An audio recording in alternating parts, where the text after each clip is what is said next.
trying to find a place to land.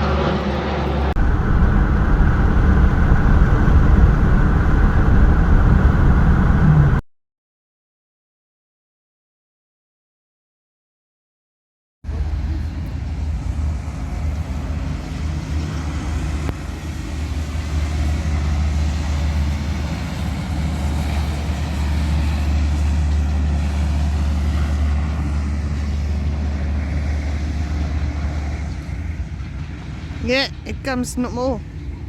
Screamer.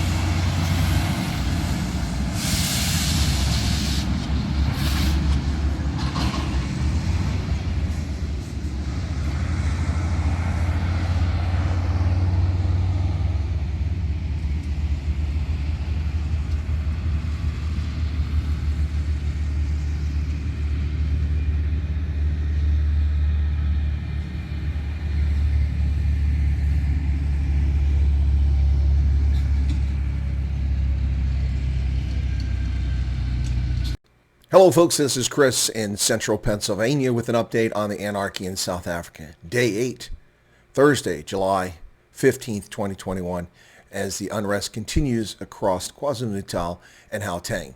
Many people running around now saying that things have calmed down, that order has been restored, although that's far from the case. The worm begins to turn. The African National Congress knives have come out. We see all sorts of purported screenshots being circulated across social media and even in the press. Even sites like MSN here in the States purporting to show screenshots of MK, Military Veterans Association members, MK veterans, of people in the Zuma faction who have been coordinating this. Now, my analysis in this all along has been that there has been a faction in the ANC that's initiated this civil war within the party, which has led to untold misery and suffering for millions of South Africans. And I stand by that analysis, but I cannot confirm any of these text messages, any of these screenshots. These things look very much to be like an orchestrated campaign of going the other direction. So the worm begins to turn, the knives come out within the ANC as attention turns and blame is focused on the Zuma faction. The South African National Defense Force, which had had a total of 2,500 troops deployed a couple of days ago, 5 days into the chaos, now has had an authorization to send out 25,000 troops. But 25,000 troops are not in KZN. People seem to think that because it was announced that 25,000 troops are there, they're not. That's the plan. Troops, however, did reportedly begin moving into KwaZulu-Natal today. We've seen images of heavy equipment transporters with armored vehicles in the vicinity of Bethlehem headed in that direction. And it does appear that the SANDF is coming out. But this is too little and far too late. The damage has been done. It will take a very long time for South Africa to recover from this. Can the psyche of the nation even recover from this idiocy, lunacy, all of which was eminently preventable and avoidable? Had a legitimate government been governing in South Africa, had there been actual leaders in positions of leadership, the Ministry of Defense, the police, the intelligence services, the cabinet, dare I say the president himself.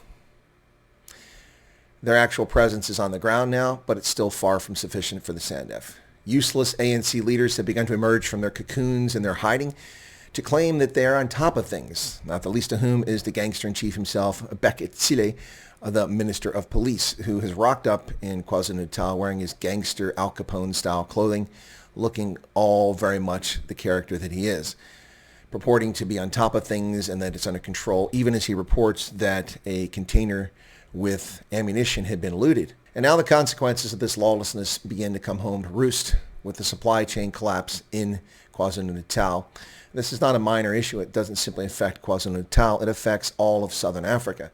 The N3 motorway that comes up from Durban, the port of Durban, the busiest port in that region, feeds all of southern Africa.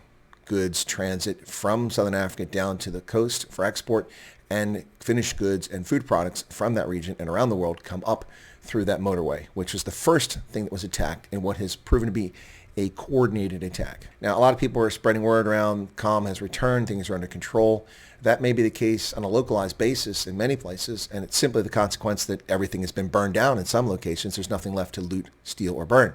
Things are very fragile, and looting has not ceased. The presence of 25,000 South African National Defense Forces on the ground will not stop this, unless their rules of engagement include deadly force and a willingness to use it. There's been an utter dearth of leadership, and it's been all the more poignant by the reported arrival of Namibia's President Hage Geingob, who reportedly has flown into KwaZulu-Natal yesterday on day 7. Where's Ramaphosa? Where's the president? Why is he on the ground? It took 5 days before the premier of the KwaZulu-Natal province managed to open his mouth and say anything, and it took 7 days before the AmaZulu king said anything, both of whom are rather important political figures in the region. There is an absolute dearth of leadership in South Africa, and it's coming to the fro.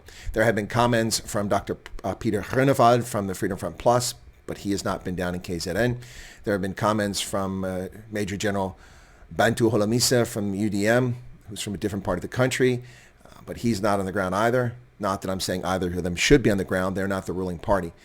However, one opposition party, the Democratic Alliance, has had in the last couple of days its leader, John Steenhuisen, who has been in the region looking at things, talking to the local ward councillor, trying to coordinate defense and civil control in places throughout the region. But the bottom line here, folks, is that South Africa remains a mess. It's day 8 of anarchy, and there is a complete absence of leadership as the ANC turns inward on itself. Well, this is live ammunition on your screen currently, and the hand that you are seeing is that of Minister Cele. Perhaps even though I know he's a little bit busy, but just a quick one for our viewers. What is it that you found here, Minister? You were just telling me 1,000 round of live ammunition. The more serious stuff. That's why we're saying this is a smoke screen. This thing of people are hungry, looting. We're not saying there are no hungry people and all that.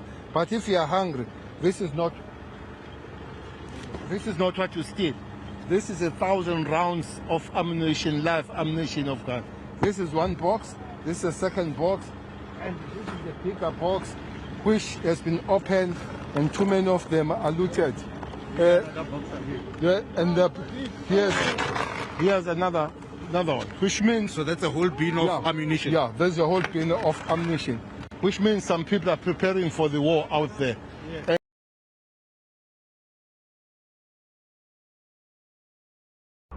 I'm here in Pinetown, KwaZulu-Natal, and behind me is the Pick and Pay distribution center for the region. It's been looted, it's been set on fire, it's been completely cleaned out. This highlights the huge problem that we're about to have in KwaZulu-Natal with food security. Even if shops were to reopen in communities, there's nobody to resupply them with goods. The shops themselves have been looted, the bakeries have been looted and burnt, the butcheries have been looted and burnt.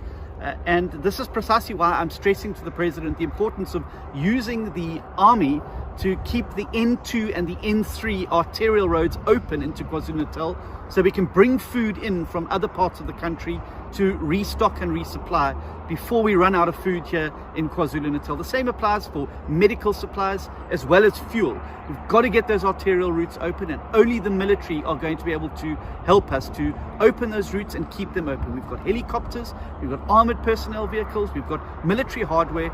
They must be used as a show of force along those freeways to make sure that looters and potential criminals know that they will be met with force if they try and interfere with these life-saving convoys of food, medical supplies and fuel. This is essential. Hunger is going to fan the flames that we already see blazing here in KwaZulu-Natal. Hi everyone, it's Dean McPherson. I'm the DA chairperson in KwaZulu-Natal. I'm back on the ground with our leader John Steenhuisen. We've been going through different communities today, and here we're at the SAPS having a discussion about how we can ensure that more boots are on the ground, more police officers are in communities, and I also can report back that John has had a discussion with the President and he's put to him a number of solutions to try and bring this unrest to an end. He has pushed very, very hard to have more army members deployed to KZN. That call has now been heeded, and we understand that more military personnel are on their way into KZN. This is of course a great improvement. We also note that the mayor of eThekwini has requested that community members stand down from their barricades. We have told him in no uncertain terms that it is not going to happen until such time as we see more security services on the ground. So we are standing behind our communities and with our communities on the front line that are working to keep themselves and their families safe.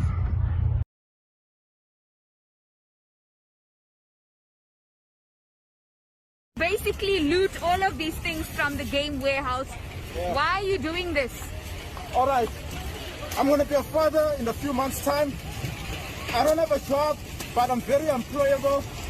And as well as lockdown, to have a bicycle for myself and my partner to stay fit. None of these are going to be resold. It's my birthday. I've never done anything like this. But what made me to join this is the fact of knowing that I've never felt this free, especially collectively with everyone else. Because why? During apartheid, our parents felt fear for the police. After apartheid, we felt fear to some sort of degree. Tonight and last night was a really defining moment to capture our own life experience, whether we go to jail or not, but no one can take this moment away of being free, just being free to this way. No one got hurt. So that is something that I can definitely celebrate, because nobody got hurt. People got hurt when they were pushing things and some fell on them, but no violence amongst us. What would shopping look like if you could walk into a store, grab what you want, and just go? Welcome to Africa Go. No lines, no checkouts, no registers. It's really that simple.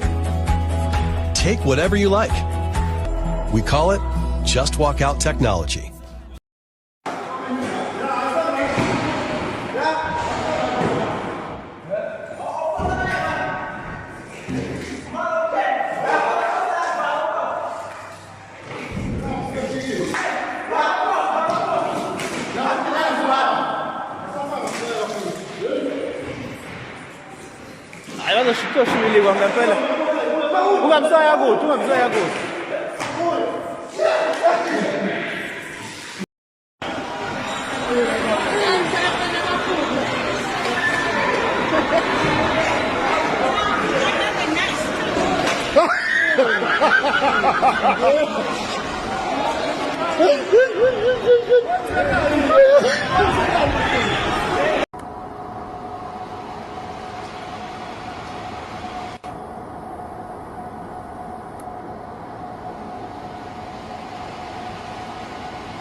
Thanks for listening. Appreciate your support for Chris Wyatt Africa here on the Daba Africa channel. If you're not a subscriber, be sure to smash the button.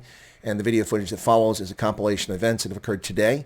For the most part, the 15th of July. There are a couple things from last night as well. Thank you so much.